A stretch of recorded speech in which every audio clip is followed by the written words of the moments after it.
حضرت سیدہ زینب نے پوچھا امام حسین سے کہ سارے زمانے نے روکا ہے، ٹھیک ہے آپ حق پہ ہیں، یہ بھی سب نے کہا ہے آپ حق پہ ہیں، پر روکا بھی سب نے، آپ روکے کیوں نہیں؟ تو ابن کثیر اور ابن اسیر لکھتے ہیں کہ امام حسین رو پڑے، کہنے لگے بہن میں رک جاتا، پر میں نے رات کو نانا مصطفیٰ کو خواب میں دیکھا۔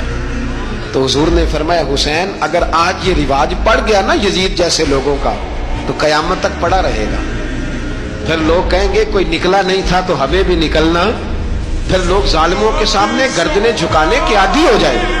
میں کہتا رہتا ہوں، کہہ رہا ہوں، کربلا کی جنگ کفر اسلام کی جنگ نہیں، کفر اسلام کی جنگ نہیں کربلا کی، کیونکہ یزید تو بڑا پکا نمازی تھا، خطبہ دیتا تھا وہ تو۔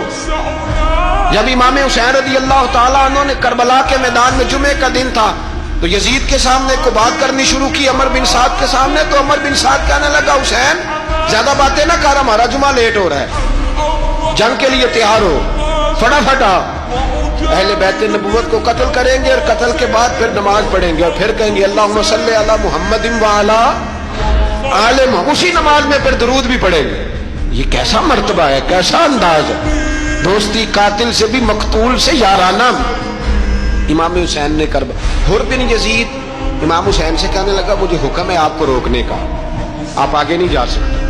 امام صاحب نے فرمایا وجہ زمین اللہ کی ہے، اس نے کہا آپ بیعت نہیں کر رہے، یزید کی حالات آپ کے حق میں درست نہیں ہیں، آپ نہیں جائیں گے۔ امام روک گئے۔ ظہر کی نماز کا وقت ہوا تو حضرت علی اکبر امام حسین کے بڑے صاحبزادے انہوں نے اذان ظہر پڑھی تو حر بن یزید کے لشکر نے امام حسین کے پیچھے نماز ادا کی۔ کہا بھئی تم مقابلے میں آئے ہو نماز پیچھے پڑھتے ہو؟ کہا حضور مقابلہ تو تلواروں سے کر رہے ہیں پر ہمارا دل تو مانتا ہے نا کہ مصطفیٰ کا نواسہ بڑی شان والا ہے۔ حر بن یزید نے 3 نمازیں لشکر سمیت امام حسین کے پیچھے پڑھی ہیں، 3 نمازیں، ظہر اثر اور مغرب۔ پھر امام حسین کے سامنے شرائط پیش کی کہ آپ کو یہاں گھیر لیا گیا ہے، یہاں آپ بیعت کریں گے، یہاں پہ جنگ کریں گے، 2 ہی باتیں۔